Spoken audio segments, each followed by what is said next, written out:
Howdy everybody, it's Amy here from Amy's Sparkly Diamond Painting and cross stitch, I should say, for this one, because as you can probably see what's in front of us here, I have a cross stitch to check out and review. This is one I paid for with my own money and it's very blue. That should be pretty obvious from this side. I ordered this from Dreamstitch, and actually it was a custom that I did through Dreamstitch. So actually the company that did this and shipped it to me is called Middle Summer. So even though I placed the order through Dreamstitch, the cross stitch company that did this custom for me is called Middle Summer. They had two options. There may be more, but they showed at least two options for customs, and I picked the one that was actually easiest for me to figure out, because this one you chose what you wanted by size, like 30 by 40, 40 by 50, and the number of colors, or at least a color range, whereas some of the others were about square centimeters and stuff like that. So I didn't want to try to figure out the best orientation and size and then calculate square centimeters. So if you're doing custom cross stitches and you're listening, please make it easy for us to order by choosing length times width, or just putting length and width options. I found that so much easier to do for ordering. I was turned away by some of them and didn't do them because of the square centimeter issue, since I didn't know how it was going to render, so it was really hard to pick an exact size and all that. And then if you didn't do that, then you really couldn't check out. So anyway, my experience so far was that Middle Summer was the easiest to do for a custom cross stitch. So I plan on doing more of these, but this was my first one to try. And I thought about picking like the same picture for a one-to-one comparison with different companies, but then I'd have some wasted cross stitch because I really don't want to stitch anything that many times. So we're just going to try this out, see if I want to keep ordering more of these from different companies, or maybe this little experiment will end here. We'll see. But it's just in a package like this because it did not come in a box. It came in a envelope, a padded envelope with some hard backing on there. So it came with no problem whatsoever. It just wasn't shipped in like a big box or anything. So we do have the big Ziploc bag here, which is good for storing this while I work on it. And I do see a toolkit in here. But let's check out what we have. So, okay, you're probably wondering what all this blue is about, so I will show it here. Here is our cross stitch photo. And you're probably wondering what in the world that is. That is a picture from Daytona Beach in the evening on our trip down to Florida in August. So I went through my photos and I picked one that had, of course, this big old storm here, and the waves are just a little bit crashing there along the beach, but we have our nice little storm cloud and a rain thunderstorm going on right down there. So I know it's lots of blue, and I knew that going into this, but it was one of my favorite vacation pictures that I took, so I thought I'd see how this will translate to a cross stitch. So I didn't have high hopes about tons of colors and all that. I just wanted to go through the process and see how this came out. So I believe I paid right around $40, I think, for this one.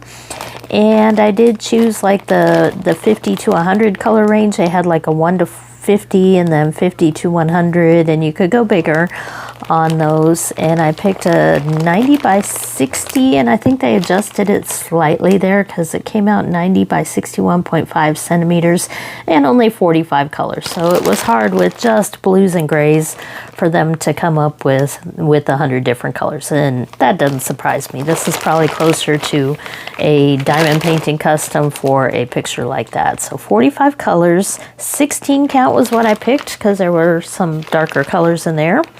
And the company was called Middle Summer, but you can see on there it actually says the words "a dancer on the tip of a needle."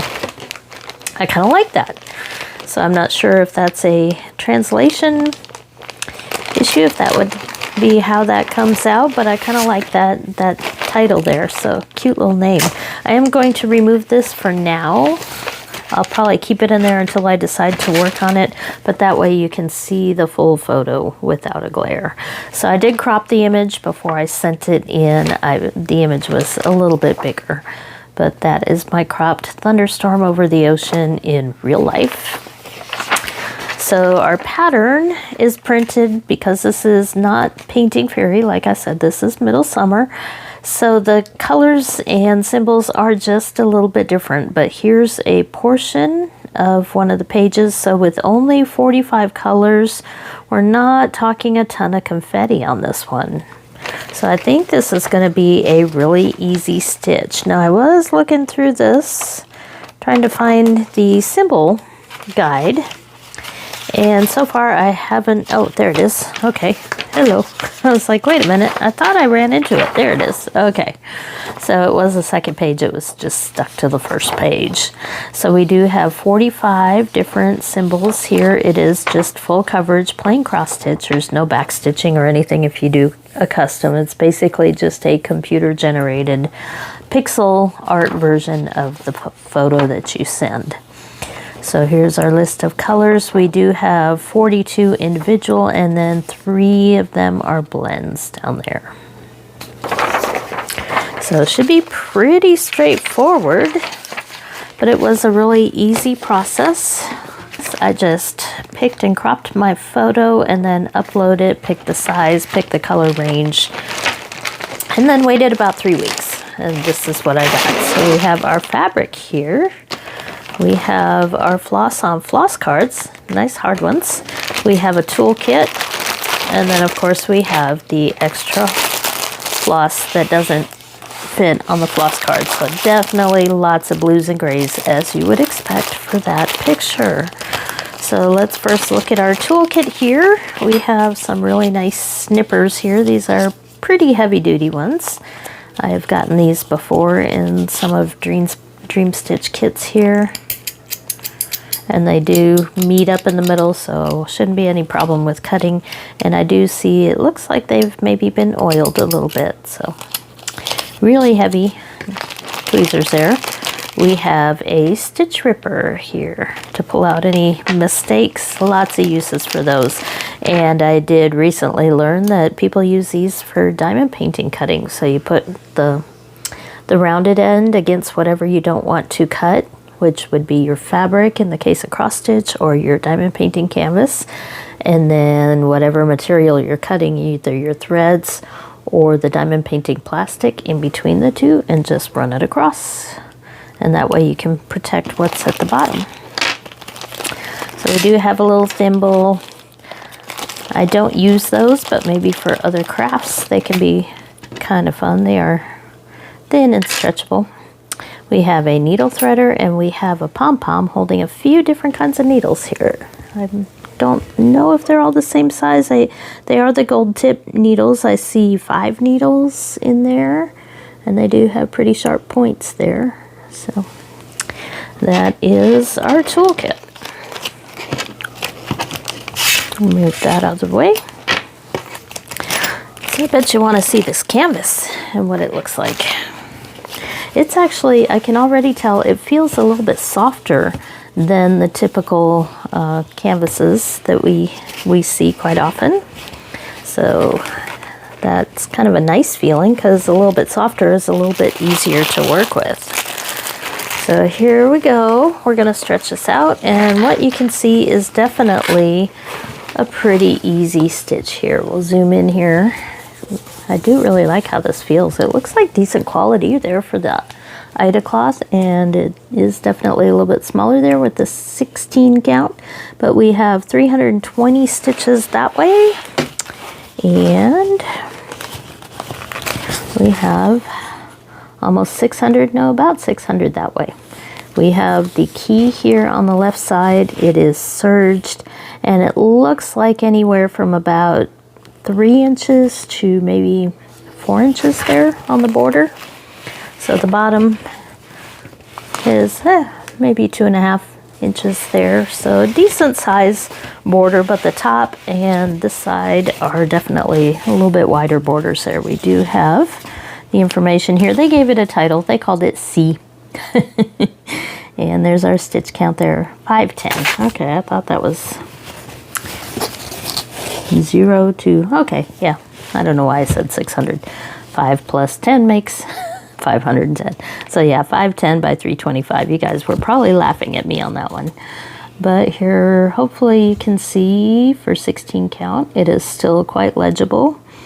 And we have little bits of confetti, but that's to help with the blending here from one cloud area or one color to another. So there will be some, it's not really confetti, it's just speckles is what I call that, where you're transitioning from one color to the next, and that's often where the blends are. So I can see the cloud here with some of the detail up there with the different shading of the cloud, and then we've got the really dark color of where the rain is, and then we have the ocean with some of the white caps there with the waves. So should be a pretty simple stitch, and I thought it might be kind of fun to just try a custom from one of my own vacation pictures. I don't typically stitch people, so I know a lot of people do customs of people they love, or you know, special photos, stuff like that. Pets are often used as well. I might do a pet one in the future if I can get a really good photo of one of our pets that I feel would render well for a cross stitch, but I did really like the storm in the ocean scene, even though I knew that the colors would be limited. I've got one cross stitch that is only one color on it, one of my long dog samplers.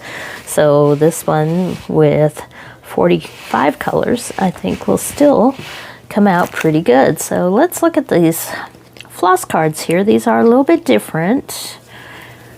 Let me unwind this one so you can see it's got a little bit bigger holes here, and they are hexagonal shaped. But we do have the colors. No DMC numbers on these, but I will add them because I do like to stitch by DMC. So we just have the numbers that go upwards based on the key there. So this is colors 1 through 30, and as you would expect, they are shades of blue and gray. That's about all there is in this particular picture. Now these pieces of floss do feel really, really soft, but that's because this may not be 100% cotton, and I'll show you that in a minute when we look at the bag. But we'll go ahead and look at the other floss card here. So they did put some blends together for me there, which is nice, and they wrote them in there with the DMC numbers, so I don't have to create the blends myself. They did some of that for me, and all of these are showing just one thread there, and that's because the rest is in here. So this is going to take me just a little bit of work to create more threads from the skeins. But before stamped cross stitch, this was how I used to stitch. I would wind these on floss bobbins, which we have plenty now, and I would just pull off the lengths that I needed as I stitched. So the one thing though that I did notice looking through the package that I'm curious about now is the brand. So I can tell here, this is the Floss brand. This isn't like high quality Painting Fairy or anything like that, and I didn't pay those kind of prices, so I didn't really expect that. This is 8 meters per skein there, 8.7 yards, but it looks like maybe an AIRA possibly, but they don't say anywhere what they are made up of. It just says embroidery threads, but it feels like cotton polyester, the ecology floss that we call it, for like the 11 count Joy Sundays and the Mona Lisas and stuff like that. So I will investigate a little bit further and give you an update the next time this shows up, but it just says embroidery threads made in China. But I believe this is what we refer to as the ecology floss, because it does feel like a polyester blend. It doesn't feel quite like the good painting fairy cotton or the DMC, which means that the twist is also not quite as tight, so it will fray a little bit. So I'm going to be using shorter pieces. So I may not actually cut them to length and put them on here. I may work like I'm used to and take each color as I need it, one at a time, like this is 169, and wind it around a bobbin and just use it for the lengths that I'm comfortable with. So we do have all of the colors here. We just have several skeins of them. So the 317 here looks like at least 4. This is 169 here, and I think they're all going to be the same, hopefully the same lot numbers, so that the colors do match. But that will be one thing if you do the Middle Summer brand for the custom, is that they are going to be this other floss type here, which is not a deal breaker for me, especially for what I paid. But there are options to upload PDFs to get a painting fairy printed design, and there are at least one other company on there that you can do customs with, and other companies as well out there on AliExpress, as well as Dreamstitch. So there are other options that I may try with different photos. I used to do a lot of landscape photography back when I did a lot of hiking and camping at national parks and all that. So I do have some old photos I can go back and try to turn into customs, but I went for kind of a simple one at this point just to see what the process was going to be like. And now I may do something a little bit more technical, a little more difficult, and see how it renders or how it looks, because this was a pretty simple rendering here. So that is my custom. Again, I got this ordered through Dreamstitch, and I went to the Middle Summer choice, and then I picked the size, picked the color range, and this is what they came up with. So they didn't get quite the exact size maybe, but they got what they could based on what looked the most reasonable to them. So I'm curious to see how this is going to come out, especially with that dark against light there with the waves, if they're really going to come out with all these little patterns here that you see for the waves. That might be really cool. And then some of the cloud shading that you can see up in there. I'll be curious to see how that comes out, even though it's all gray. So this is not a happy day cross stitch at all. But that's what I have this time. I know it's kind of a shorter video, but I wanted to get started on this one and see how it works out. And I'll let you know if I order any future stamped custom cross stitches, and maybe try out some other companies if that's something you want to see. I will definitely do that, but it's going to be hard doing a direct comparison because I really don't want 10 different versions of the same cross stitch. But I was saying, I remember there was something I was trying to finish. I thought I started and didn't quite finish. But there is an option to upload a PDF. So if you want to take a photo and use some cross-stitch conversion software yourself and turn it into pixel art, you can then save them as a PDF. I've done it before. And then you can upload your own PDF that's already been digitized and pixelated. You can send that up and get a custom made that way as well. So that gives you a little bit more control over how the design is going to come out. So that's what I have for you today. Thanks for watching, and I will get updates. This one may sit on the back burner a little bit while I work on my world map and a few other things I'm trying to finish for videos and all that. But we'll get there eventually. So thanks for watching. Hit the like, subscribe, all that good stuff to help me with my channel, and I'll be back next time.